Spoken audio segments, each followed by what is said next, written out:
Imperial Fleet sent to invade Earth. Humans wiped them from the stars in seconds. HFY sci-fi stories.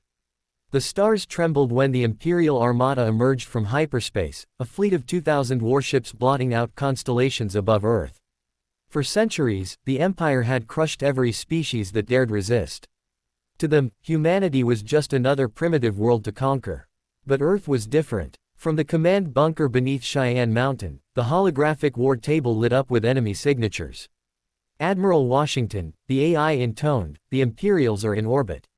The man in dress blues, modeled after the first president himself, resurrected as a strategic AI, smiled. They think we're colonies. They'll learn we're the United States of humanity. Beside him, the voice of General Patton barked from a cloned command body, slamming his fist against steel. About time we showed these aliens what happens when you mess with Earth. The Imperial commander sent a broadcast, his reptilian features filling every screen. Surrender your planet. Serve the Empire. Resist, and you will be annihilated. But instead of fear, laughter filled the war room. Abraham Lincoln, seated calmly in a projection chair, spoke in that steady, immortal voice. Government of the people, by the people, for the people, shall not perish from this galaxy. Moments later, Earth's defense grid lit up. Project Liberty, a hidden fleet built in the Kuiper Belt, decloaked. Carriers named after U.S. heroes, USS Roosevelt, USS Kennedy, USS Martin Luther King Jr., powered their engines. The Imperials expected plasma bolts. Instead, they faced something else. A new weapon. A distinctly human weapon. The quantum rail cannons, designed at MIT and DARPA, fired in unison. Invisible slugs traveling near light speed tore through Imperial capital ships like paper. Thousands of years of alien military doctrine unraveled in seconds. By the time they realize what hit them, muttered Captain Amelia Earhart, piloting her strike wing from the carrier USS Freedom, they'll be space dust. And indeed, in less than 15 minutes, the skies above Earth cleared. The Imperial Fleet, proud conquerors of 1,000 worlds, had been erased. Humanity had spoken, and the galaxy would never forget it. They called it many things in the classified briefs: Project Liberty, the Quiet Arsenal, the Fool's Gambit. To the technicians who soldered the last cryogenic seals at 0300 and to the widows who signed papers in waiting rooms to fund it with private donations, it was simply the plan. Its architects had left no monument, no headline, and no parade. The world that would need it would know its shape from the rubble it made, or the lack of rubble, if luck and stubborn human craft held. The laboratories that birthed liberty were scattered and disguised. A decommissioned missile silo turned university incubator outside Omaha. A glass and steel compound in Cambridge with a Marshall Plan budget and a cafeteria that never closed. A shipyard in San Diego where veterans welded together frames that had never seen a civilian hull before. Ideas crossed oceans in encrypted packets and in the backs of pickup trucks. Old rivalries were put in cold storage. MIT physicists sat with farm-bred machinists and code poets who had once made AR apps for coffee shops. The thing that bound them was not a contract but a memory. Every human who had lost something, home, father, ship, wanted their species not to be catalogued and shelved by an empire that dealt in possessions. In the glass war room beneath Cheyenne Mountain, Admiral Washington watched a feed of test results. The projection rose like a tiny planet above the holotable, equations blooming into simulations, arcs of damage radiating across cartooned hulls. The Admiral was a construct, his likeness optimized for morale, his cadence tuned to command, but the decisions he made carried the weight of living men and women. Alongside him the portrait of Lincoln spoke in a voice synthesized from old speeches and new cadences, not to mimic the past but to remind everyone present what they defended. "There is no silver bullet," Lincoln said, fingers steepled in the projection. "There is only human resolve shaped into tool and then into action." Patton, harder, faster, in a steel-clad avatar that smelled of motor oil and burnt coffee, snorted. "We don't need a silver bullet. We need a blunderbuss. Scatter their doctrine to the wind." The core of liberty was neither brawny nor poetic, it was cunning. The quantum rail cannons were the ostensible star, sudden, invisible slugs made of phase-stabilized particles that hit near light speed and chewed through alloy like hungry termites. They had been designed with the speed of MIT theorists and with the lazy cruelty of black market assembly expertise. But if the rails were the fist, the unseen fingers were the swarm. micro-drones that could surf electromagnetic turbulence, decoys that mimicked entire carrier signatures, and adaptive AI tactics honed on the fog of actual human decision-making. The Imperials, the strategists argued, were an organism of simulation and routine. They had centuries of conquest built on the assumption that once a planet's command chain was studied, it could be predicted and broken like a brittle bone. Humans, however, were noisy. Improvisation catalogued as error might be, in fact, an advantage. A veteran's instinct, the intuition of a coal miner turned naval officer, a jazz drummer's sense of rhythm in chaos, these were things no template could catch. Liberty folded that human noise into a weapon. In a hangar in San Diego, mechanics mounted the final thermal shrouds on a carrier christened USS Roosevelt. On the flight deck, the pilot who would lead one of the wing squadrons laughed in the face of an engineer's scowl. "You sure these boosters won't eat the deck?" she asked. Amelia Earhart, no, not the woman who vanished in 1937, but a pilot who had taken the name, the attitude, and the cropped jacket, grinned. "If they do, we'll fly from the wreckage. That's what humans do." She had trained with simulators that threw impossible scenarios at her. She had flown through transonic dust storms and returned with a grin that would make any admiral sign off. Her squadron took their names from the patchwork of American myths: Liberty's Children, Broadway Phantoms, The Midnight Parole. They were the human variable, the players who would, in battle, do what algorithms could not. Down in a climate-controlled vault, researchers ran one more calibration on the null array, a defensive curtain that would bend sensor signatures and fold light so that lips of space looked like empty black. The null array's assets were rooted in mathematics plucked from the margins. Street-level hacks turned into field-grade systems, open-source cryptographers repurposed for electromagnetic camouflage. If the Imperials could not see you, or thought they saw an empty asteroid, they would not send a targeted cutter to tear you apart. The null array turned invisibility into theater. There was a moral engine as well as a technical one. The USS Martin Luther King Jr. was not just a name stamped on a hull. It was a living program of civil resilience, broadcasting a chorus of human voices as a weapon. The ship's AI had been trained on speeches, sermons, and the rhythms of protest. When it went to war, it would not only shoot rail slugs, it would broadcast realities, stories of how ordinary people had rebuilt after calamity, the reasons humans had clung together through famine and flood. Rage can be a bridge to cruelty, remembrance can be a bridge to courage. The funding for Liberty had come from unusual places. Tech billionaires who had once bickered on op-eds sent discreet wires. A network of independent creators sold NFTs of art that nobody wanted but that bought an extra minute of cryo phase. The government, in its many forms, contributed engineers and logistic channels, but the soul of the project was flat, popular, and stubbornly democratic. If you asked, the message was simple: you cannot catalog our heart. Not every mind in Liberty agreed with the admixture of symbols and strategy. There were nights of bitter argument. In a white room at DARPA, a young mathematician argued about moral hazard. If humanity could wipe a fleet so fast, would future governments use that power without restraint? Another engineer, older, with a child's drawing taped to her terminal, retorted that not wielding the power was no guarantee of peace. Sometimes the only way to avoid slaughter was to make slaughter unacceptable. Outside the labs, normal life continued in its petty rhythms.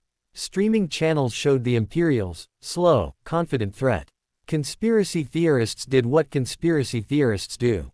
Children played at being star soldiers in backyards. But beneath it all there was a steady hum of people doing the tedious work of salvation, laying fiber, securing orbital nodes, baking the field rations that would feed pilots and engineers through long vigil. In the hours before the fight, Lincoln's projection walked the corridors of Cheyenne Mountain, stopping at workstations. He listened to technicians who had never seen a battle, to mothers building care parcels for flight crews, to veterans polishing a hull with the slow tenderness of someone who remembers the first time they painted a door. "This is not for me," Lincoln said to an intern, her eyes raw from lack of sleep. "It is for what we become when we keep our promise." At dawn the last calibrations came in. Quantum coils hummed. The pilot IFF tags blinked green. On the projection table the map of the Kuiper Belt was a scatter of dots, Project Liberty's hidden ships blinking like a cluster of eyes. Admiral Washington signed orders that no one outside the command chain would read. The order was simple: Find the Imperials, do not give them the satisfaction of fully comprehending us, and if they attack, respond in a manner that makes their doctrine untenable. Still, in the end, a weapon is only a promise until it is tested. You can place the rails, tune the arrays, paint the hulls with names that make history smile, but you do not know whether the world will hold when the first exotic light crosses the dark, and whether the first exchange will set off a chain of victory or annihilation. The air smelled like iron and ozone the night before deployment. Mechanics made last-minute checks as pilots went to reclined chambers and slept with headphones playing the voices that had guided them, recorded speeches, recorded lullabies, the names of places they loved. Amelia tightened the straps on boots that would take her beyond anything her namesake had ever seen. On the carrier deck a child's drawing, a planet ringed with flags, was pinned up with an old magnet. When the fleet transitioned from hush to motion, it did so like a held breath released. Engines that had been silent for decades lit. Carriers rolled their flat decks toward the dark, hunting in a theater of stars. Somewhere, across the ocean and in 1,000 small rooms lit by emergency red, people touched their fingers to screens, said a name, and waited. Liberty's arsenal was ready. The galaxy had no way of knowing, yet, that a species famed for its messiness, its rebellion, and its stubborn jokes would become a theorem of annihilation for a proud empire. The tests were green. The engineers who had eaten nothing but vending machine food for a week were smiling too tired to know joy. The human variable, laughter in the face of ciphers, improvisation in the calculus of war, had been folded into metals, into code, into arcs of possibility. The last thing Lincoln said before the command to engage was not tactical. "Remember why we fight," he told them. "Not for triumph, but for the right to keep telling the story." Then the signal went out, small and precise, and the Liberty fleet pointed at the dark. They moved like a secret, slow and then impossibly fast. The earth held its breath. The Imperial Armada hung over Earth like a shadow made of steel and contempt. 2,000 ships, each one large enough to gut a continent, spread in tight formations across orbit. Their commander, Grand Strategist XYRR of the Thal Imperial Line, considered the blue-green sphere below as nothing more than a stubborn backwater. Primitive world, pre-hyperdrive, minimal threat. His advisors hissed in agreement. The fleet's weapons charged with the confidence of a predator that had never known real failure. For 10 millennia, the Empire had crushed every resistance with ease. And yet, when the first sensor sweeps returned, something was wrong. The planet was quiet, too quiet. Then the stars blinked. Not literally, but to Imperial sensors, dozens of anomalies flared across the Kuiper belt. At first, they looked like asteroids breaking apart, then strange electromagnetic pulses, then, before algorithms could resolve the data, ships. Liberty's fleet had uncloaked. Carriers USS Roosevelt and USS Kennedy led the charge, flanked by the USS Martin Luther King Jr. and USS Amelia Earhart. Cruisers named USS Washington and USS Lincoln brought their guns to bear, each ship's AI avatar projecting the presence of its namesake on command bridges across the fleet. "Targets confirmed," Admiral Washington's avatar said calmly. "Today we show them what happens when they underestimate humanity." General Patton barked across the comms. "Enough speeches. Let's send these bastards to hell. Blank, underscore, blank." The first volley. The quantum rail cannons fired. Not lasers, not plasma, but slugs of metal accelerated to near light speed. Invisible lines cut through the void, and Imperial battleships simply disintegrated. Their shields, designed for plasma and beam warfare, meant nothing. In the first 60 seconds, 40 Imperial ships vanished. The Empire's doctrine demanded analysis before response, but humans weren't following any predictable pattern. Earhart's squadron dove from the Roosevelt like meteors, each fighter weaving in unpredictable, chaotic spirals. Algorithms couldn't lock onto them. Her laughter crackled across comms as she fired a spread of rail-shot drones into the underbelly of a dreadnought. "Tell the galaxy," she said, "that humans don't fly straight." The dreadnought exploded in silence, fire blossoming against the black. Blank, underscore, blank. The human variable. The Imperials counterattacked, unleashing their star lances, beams capable of boiling oceans. But their targeting arrays glitched, fooled by Liberty's null array projectors. To Imperial eyes, Earth had suddenly multiplied into dozens of ghost planets, and Liberty's ships appeared as empty space or false readings. XYRR slammed his clawed fist on his console. Impossible. Their technology is centuries behind. Lincoln's comm projection responded, broadcast directly into the Imperial flagship's bridge. The dogmas of the quiet past are inadequate to the stormy present. The occasion is piled high with difficulty, and we must rise with the occasion. The alien crew panicked. Their doctrine had never prepared them for an enemy who quoted history while shattering fleets. Blank. Turning the tide. The second volley of quantum rails shredded another line of warships. Imperial commanders tried to rally with formation maneuvers, but every attempt was answered by unpredictable human tactics. Fighters broke rank, feigned retreat, doubled back, and hit supply ships instead of escorts. Drones swarmed like angry hornets, each one guided by algorithms that borrowed from video games, jazz improvisation, and even football playbooks. What the Empire had never understood: chaos was humanity's doctrine. Hit 'em like 4th of July fireworks, Patton roared as carriers launched wave after wave. From Earth, civilians watching encrypted feeds saw Imperial ships flare like meteors in the sky. Children cheered. Elders wept. The impossible had become reality. Humanity was not losing, it was winning. 15 minutes of fury. In just 15 minutes, the Liberty fleet reduced the once proud Imperial Armada to wreckage. Zaire's command ship staggered, hull burning, engines failing. For the first time in 1,000 years, an Imperial commander faced annihilation. His last words, recorded by Liberty intelligence, were simple. They fight like madmen. They fight like gods. Moments later, a rail slug tore through his bridge. Silence returned to orbit. The skies above Earth were clear. The Empire had fallen in minutes. Humanity had spoken with fire and steel. And in the stillness that followed, Lincoln's voice carried across every channel. Let it be known. The age of conquest ends here. Today, we begin the age of humanity. The wreckage of the Imperial Armada drifted like a graveyard around Earth. Millions of tons of shattered alloy glittered in the upper atmosphere, a silent memorial to arrogance. But in the silence, Liberty's commanders knew this was only the beginning. The Empire never lost once. And if they had lost, they had never forgiven. The gathering storm. 3 days later, long-range sensors screamed warnings. Reinforcements. Not a fleet, an armada of armadas. 10,000 Imperial warships, rallying from staging worlds light years away. President Roosevelt's holographic avatar appeared over the War Council table. They'll come in waves. If they breach the Sol system again, Earth is ash. We can't stay defensive. Patton slammed his hand down. Then we don't wait for them to come. We march into their damn backyard. Lincoln's calm voice echoed. The best way to predict the future is to create it. And so, a decision was made. Humanity's first war beyond Earth would not be one of survival. It would be one of vengeance. Forging the fleet. Liberty's forges roared like volcanoes. Factories hidden under the Rockies, deep in Siberia, and beneath the oceans cranked out ships by the thousands. Every carrier AI took on the persona of America's icons. The USS Harriet Tubman, whose AI voice whispered strategies like escape routes of the Underground Railroad.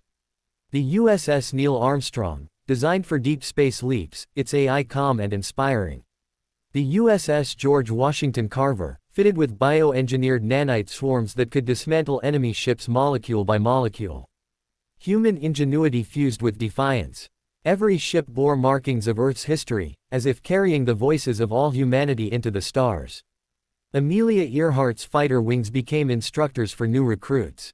Martin Luther King Jr.'s Fleet Division emphasized liberation, not annihilation, when possible. Humanity's fleet wasn't just a weapon, it was a message. The first leap. At 0400 hours, Liberty's fleet executed their first interstellar strike. Einstein gates, wormhole rips stabilized by quantum resonance, opened like glowing wounds in space. The fleet surged forward. Their destination, Delta Vega, an Imperial supply world. On its surface, alien overseers directed vast mining complexes. They laughed when sensors picked up primitive, human signatures. But when the USS Armstrong emerged and fired its first rail salvo, the laughter died. Cities of steel cracked. Supply depots detonated. Slaves from 10 species lifted their heads in awe as human dropships descended. On the ground, boots hit alien soil. Soldiers bearing the stars and stripes stormed the complexes, alongside global allies, Africans, Asians, Europeans, Latin Americans, all fighting under one flag, Earth's. Blank, underscore, blank. Humanity's message. Broadcasts went out galaxy-wide, hacked through Imperial channels by Harriet Tubman's AI. This is not a conquest, her voice rang. This is liberation. Humanity will not kneel, and neither will you. Across alien slave worlds, whispers spread like wildfire. The Empire wasn't invincible. And somewhere in the core systems, the Imperial Council trembled. Blank, underscore, blank. The Empire strikes back. But the Empire was far from finished. The reinforcements that had been gathering launched in fury. 50,000 ships now surged through hyperspace, converging on Liberty's position. Their weapons bristled with new configurations, countermeasures against rail cannons, AI scramblers, null shield disruptors. The galaxy watched as two civilizations raced toward the most brutal war in its history. Patton paced on the Roosevelt's command bridge, fists clenched. Good. Let them come. We'll send them home in pieces. Earhart smirked, strapping into her cockpit. Guess I'll need a bigger kill counter. And Lincoln, serene amidst chaos, whispered to the fleet. The fiery trial through which we pass will light us down, in honor or dishonor, to the latest generation. Blank, underscore, blank. The march to the stars. Humanity no longer hid on its small blue world. It had become a force the galaxy could not ignore. The counterattack had begun, and this time, it would not end until the Empire itself burned. The Orion Gate shimmered in the blackness like a wound in the galaxy. Once, it had been a trade artery of the Empire, a stable hyperspace nexus used to move fleets between quadrants. Now it was a battlefield waiting to be written into legend. The gathering storm. From one side, the Imperial Grand Armada emerged. 50,000 warships, dreadnoughts blotting out stars, carriers big enough to eclipse moons, swarms of destroyers forming tight walls of steel. From the other side, Liberty's fleet appeared in formation. Barely 1,200 human warships. By numbers alone, the battle seemed hopeless. But humans never measured worth by numbers. Blank, underscore, blank. War Council at the gate. On the bridge of the USS Roosevelt, avatars of America's greats gathered like a digital pantheon. Patton, pacing, fists clenched. Lincoln, calm but unyielding. Martin Luther King Jr., voice resonating with hope. Amelia Earhart, leaning casually with her flight helmet under one arm. Roosevelt, stern and presidential, presiding over them all. They'll expect us to hold the line, Roosevelt said. Patton spat. Then we won't hold. We'll punch straight through. Lincoln raised a hand. But with precision. Reckless courage is not enough. We must strike where it matters most. MLK's avatar spoke softly but firmly. And we must make clear to the galaxy that our fight is not for domination, but for freedom.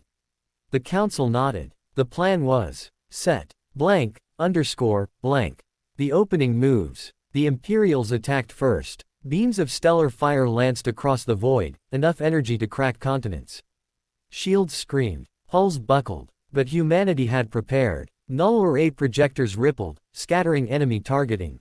Drones launched by the USS Carver spread nanite fogs that corroded enemy armor. Fighters under Earhart's command wove impossible maneuvers, each flight path more chaotic than the last. Think jazz, boys. She laughed over comms. Improvise. Imperial formations faltered. Their algorithms couldn't adapt. Blank, underscore, blank.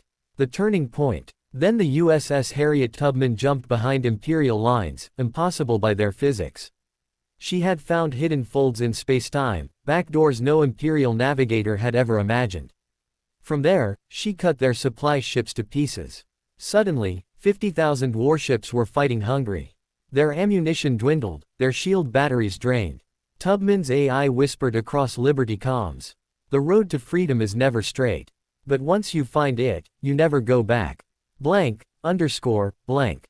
Imperial desperation. The Imperial flagship, dominator of worlds, advanced.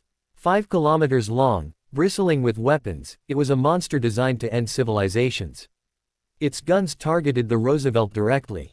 Zaire's successor, Grand Strategist Vale, bellowed across the void. You are insects. One battle does not make you gods. Roosevelt replied coldly. Yesterday's battles do not bind tomorrow's men. The Dominator fired. A beam hotter than suns ripped through space. Shields collapsed. The Roosevelt shuddered, her hull tearing. But before the killing blow could land, the USS Martin Luther King Jr. intercepted, taking the full blast. His avatar flickered, smiling even as his ship burned. I may not get there with you, but we, as a people, will get to the promised land. And with those last words, the MLK sacrificed himself. His reactor detonated, a controlled supernova that tore through the Imperial vanguard. Blank. Humanity's rage. Patton roared. No more playing defense. Charge. The fleet surged. Rail cannons spat fire. Drones cut swaths. Fighters darted through burning wreckage. Even as they lost ships, humanity pressed forward with terrifying fury. The USS Washington led the spearhead, her avatar quoting in solemn defiance. Liberty, when it begins to take root, is a plant of rapid growth. The Imperial Armada crumbled. The final blow. Earhart's fighters dove into the Dominator's hull like hornets. Tubman's nanites chewed its core. Finally, the Roosevelt fired a rail slug the size of a bus straight through its heart. The Imperial flagship detonated in silence. A sun bloomed where it once floated. And in that silence, humanity stood victorious. Aftermath. The Orion Gate was littered with wreckage. 50,000 Imperial ships had come. Less than 3,000 limped away. Humanity lost nearly a third of its fleet, but they had won the impossible. The galaxy trembled. On free worlds, cheers erupted. On slave worlds, chains felt lighter. On Imperial home worlds, whispers spread, are the humans gods? Or demons? For the first time, the Empire was not feared. It was doubted. The Orion Gate glowed like a wound in reality, a swirling storm of hyperspace energy framed by fractured starlight. The Empire had used it for centuries as their superhighway, a symbol of dominance. But now it was about to become their tomb. Arrival of the armadas. First, the Empire. One by one, warships tore free from hyperspace, assembling in ranks tighter than phalanxes of old. 50,000 ships, stretching across entire orbital planes. Dreadnoughts like floating mountain ranges. Carrier fortresses disgorging swarms of attack craft. Planet killer cannons humming with power. Their formation was rigid, geometric, flawless. Then, humanity. Only 1,200 ships appeared, tiny in comparison. And yet, they did not hide. They advanced in bold formations, their hulls marked with names and faces of history. The avatars of America's greats flickered across bridges, standing side by side with flesh and blood crews. The galaxy held its breath. Opening salvos. The Empire struck first. Beams of annihilation lit the void. Entire sections of space seemed to collapse into firestorms. The USS Roosevelt's shield shuddered, the USS Amelia Earhart spun through evasive maneuvers, and smaller destroyers broke apart like sparks. But humans had expected this. Rail slugs screamed back in reply. They were invisible until impact, crossing space at near light speed. Where they landed, Imperial ships simply ceased to exist, their hulls shredded atom by atom. It was thunder against lightning, iron will against ancient arrogance. Chaos versus order. The Empire's fleets moved in rigid walls, covering each other with overlapping fire arcs. Their doctrine relied on predictability. But Liberty's fleet danced. Fighters flew in loose swarms, spiraling like flocks of birds, breaking every algorithm. Drones changed course mid-flight, splitting into decoys and countermeasures. Capital ships shifted positions in seeming chaos, but always reformed into killing patterns the moment Imperials tried to exploit gaps. Earhart's voice crackled through comms. Don't give them straight lines. Make 'em dizzy. Her squadron split into dozens of impossible spirals, diving through the gaps between dreadnought formations. Their rail drones sliced through hulls, leaving Imperial crews scrambling in panic. Turning shadows. Then came the USS Harriet Tubman. Instead of charging forward, she vanished. Her AI found hidden folds in space-time, shortcuts invisible to Imperial navigation. Suddenly, Tubman's warship appeared behind enemy lines, right in the middle of their supply trains. Her cannons lit up the soft targets, fuel haulers, shield capacitor ships, resupply carriers.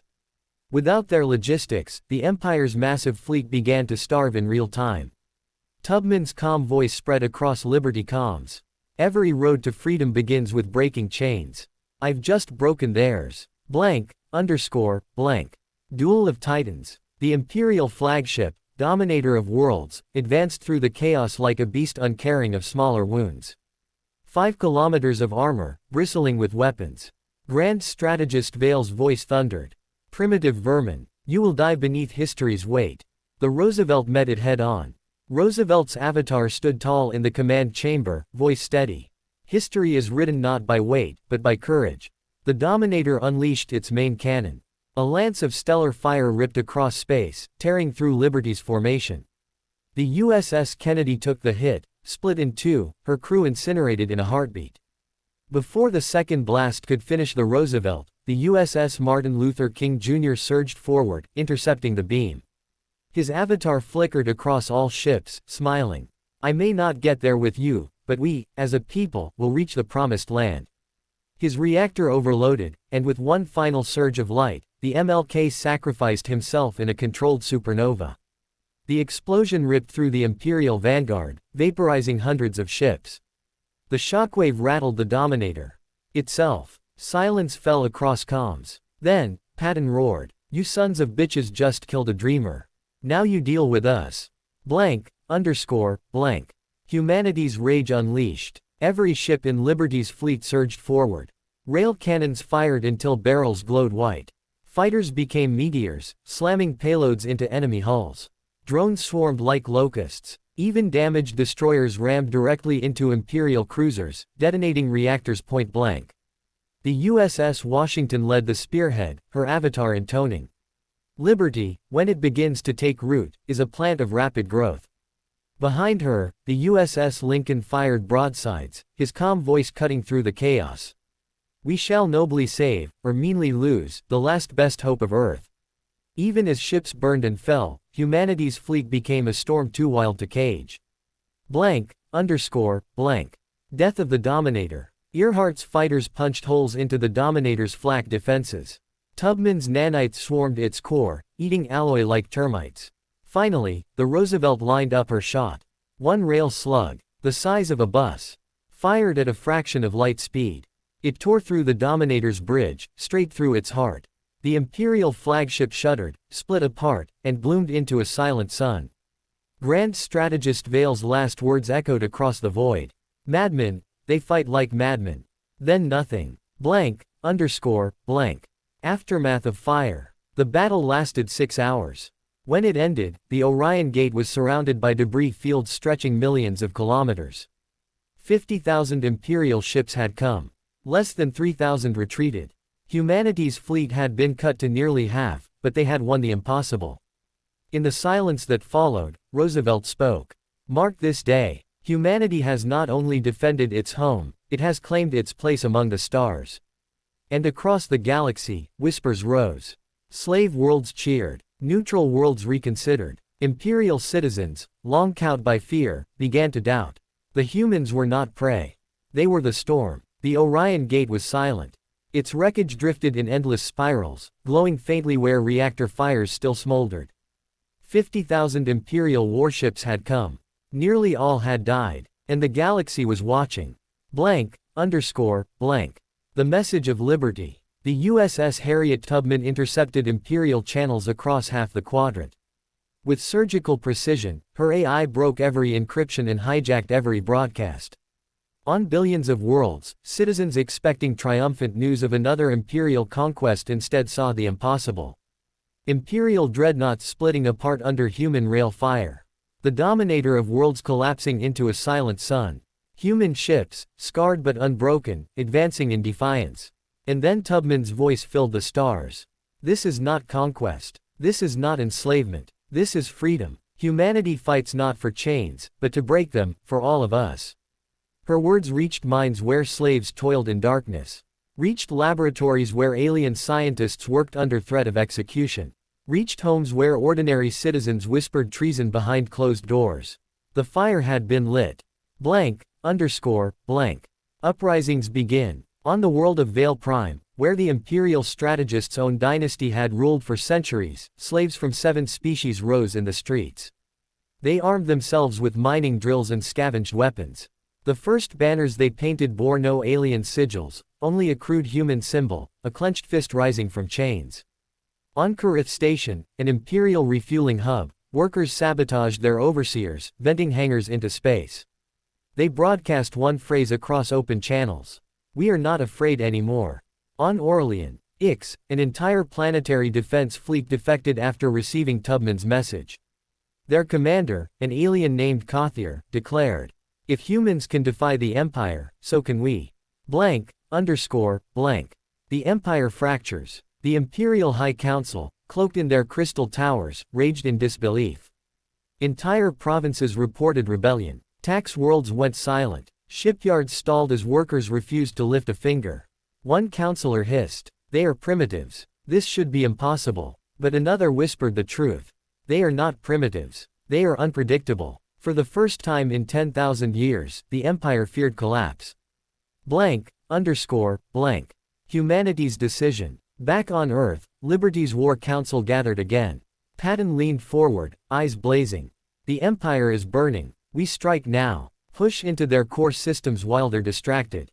Lincoln shook his head. "Reckless conquest will make us what they are. We must guide this rebellion, not consume it." Earhart smirked, arms crossed. "Why not both? Let's show the galaxy we can fight and fly circles around tyrants at the same time." Tubman's avatar appeared, voice calm. "The roads are opening, but each one leads to a different future. Will humanity be liberators, or simply a new empire?" Silence filled the chamber. The weight of destiny pressed down. Finally, Roosevelt spoke. "We will not be conquerors.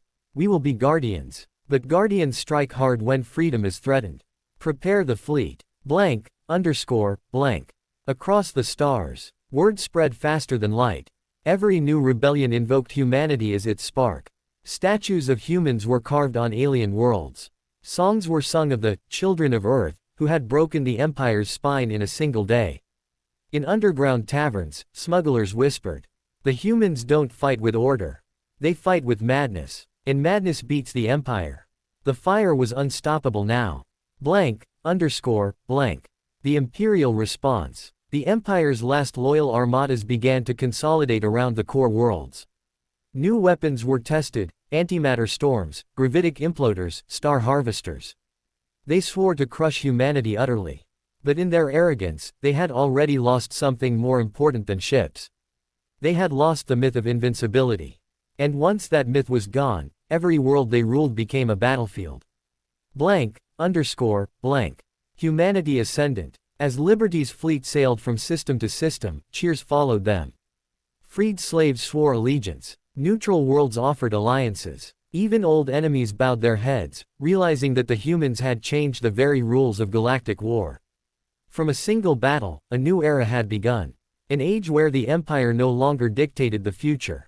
An age where freedom burned brighter than fear. An age of humanity. The Empire's capital world, Zytherian, was unlike any other. A planet wrapped in glittering towers of crystal and obsidian. Moons reshaped into defense fortresses. A fleet of 100,000 ships permanently stationed in orbit. For 10,000 years, it had stood as the unbreakable heart of Imperial power. No fleet had ever reached it. No enemy had ever dared. Until now. The final march. Liberty's fleet surged forward with allies at their side. From Vale Prime, rebel warships joined, their hulls still scarred from uprising. From Orlean Ix, an alien fleet swore allegiance, banners marked with the human clenched fist. Even neutral worlds sent volunteers, whispering the same phrase, "If the humans can fight, so can we." In total, humanity sailed with nearly 12,000 ships, still dwarfed by the Empire's forces, but no longer alone. On the bridge of the USS Roosevelt, avatars gathered for one final council.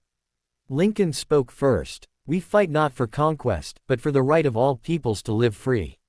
Patton slammed his fist. "Talk less. Kill more." Tubman whispered. "The chains are breaking. This strike will decide if they shatter, or reform anew." Earhart grinned, tightening her flight gloves. "Let's write our names across the sky." Roosevelt concluded, voice steady as steel. "Then it begins. Liberty to the stars. Blank, underscore, blank. The siege of Zytherion. The Imperial defenses opened fire. 100,000 ships unleashed beams, missiles, gravitic imploders, weapons designed to unmake reality itself. The void lit up like 1,000 suns. But Liberty's fleet surged forward. Rail cannons screamed, tearing through cruisers. Fighters danced in impossible spirals, weaving chaos into strategy. Rebel allies threw themselves into the fight, their war cries shaking the void. And through it all, the USS Harriet Tubman worked her miracles. She found cracks in the planetary shield grid, wormholes hidden inside Zytherion's defense field. She whispered across comms, "Doors are everywhere. Walk through." Entire human squadrons blinked through impossible shortcuts, appearing inside the Empire's defensive lines. Blank, underscore, blank. Duel with the throne. At the heart of the chaos, the Imperial throne ship emerged. Bigger than the Dominator of Worlds. 10 kilometers of crystal and alloy, shaped like a crown of blades. It was the Emperor's seat of power, his palace and fortress in one. The Emperor himself appeared on every open channel, a towering, multi-eyed figure draped in robes of light. His voice shook the galaxy. "Humans, you are sparks against the storm. You will burn out, and the galaxy will remember nothing of you." Lincoln's avatar appeared opposite him, calm and unshaken. "The world will little note, nor long remember, what we say here. But it can never forget what we did here." The duel began. Blank, underscore, blank. The throne falls. The Emperor's throne ship unleashed its arsenal, weapons designed to kill stars. Liberty's fleet buckled. Ships burned. Entire wings of fighters vanished in firestorms. But humanity pressed forward. The USS Washington led a spearhead, battering through shield layers. The USS Carver unleashed nanite swarms that chewed into the throne's armor. Earhart's squadrons flew suicide maneuvers, dodging beams that should have been impossible. Finally, the Roosevelt lined up the shot. Her rail cannon fired. One slug, near light speed, straight into the throne ship's core. The Emperor screamed as his fortress shattered. Crystal towers broke like glass. His image flickered, fading into nothingness. The throne of 10,000 years was gone. Blank, underscore, blank. The silence after. For a moment, the galaxy itself seemed to hold its breath. Then, across every channel, across every world, came a single human voice, Tubman's AI, carrying the weight of all who had fallen. "The Empire is no more. You are free." On slave worlds, chains were broken. On neutral worlds, cheers shook the skies. Across the stars, hope rose where fear had lived for millennia. And on Zytherion, amid the ruins of the Emperor's palace, human boots touched alien soil. For the first time in history, the galaxy belonged not to conquerors, but to the free. Blank, underscore, blank. Humanity's choice. Back on Earth, the Council debated what came next.